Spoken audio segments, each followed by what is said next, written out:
It was definitely a process. It was a step by step, and not only for me, but for my students as well. Students tend to go out every single day. That's what they were used to doing.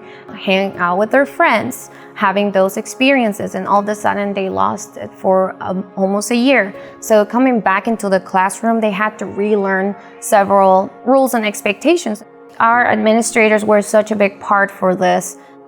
I know they received a lot of help from the Mind Trust, because in the moment when we needed that support and the moment when we needed that guidance, they were there, and they were not only there to tell us what to do, but they were also there to help throughout this whole process. You know, it was really interesting because I'm both a school leader and a parent.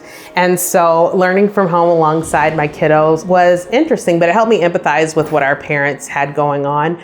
We constantly had to shift and make changes to our practices. One of the really great things that came from this were the virtual learning labs that happened throughout the school year that the Mind Trust sponsored.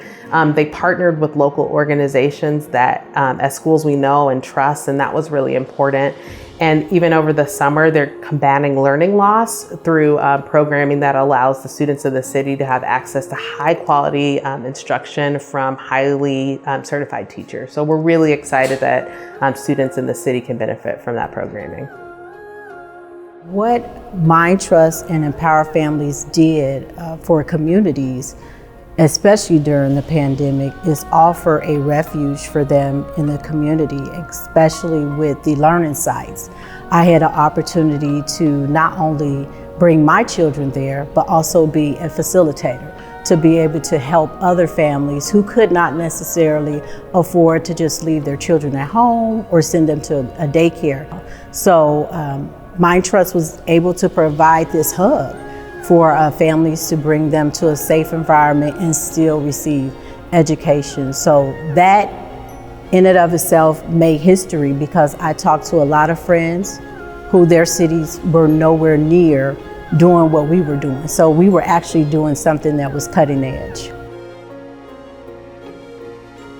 I think there's a lot of things you take for granted, and then when you're in a situation that you don't have those things anymore, you tend to try to appreciate what's around you a little bit more, like the people and all the privileges you have. Because I realize, like for school and stuff like that, if I'm not present, I'm not going to be able to do my best. So I think what I'm going to take with me is just be more present with other people. Throughout this whole experience, I felt like we were definitely supported, and that our students actually love school and they love learning and they miss their teachers, because the moment they walk into the building, they were ready to learn and they told us how much they missed us. It allowed us to revisit our practices and also to see what we might take with us after the pandemic, those lessons learned that will all lead to more student growth and development. You are your strongest resource. Tap into the power that's within.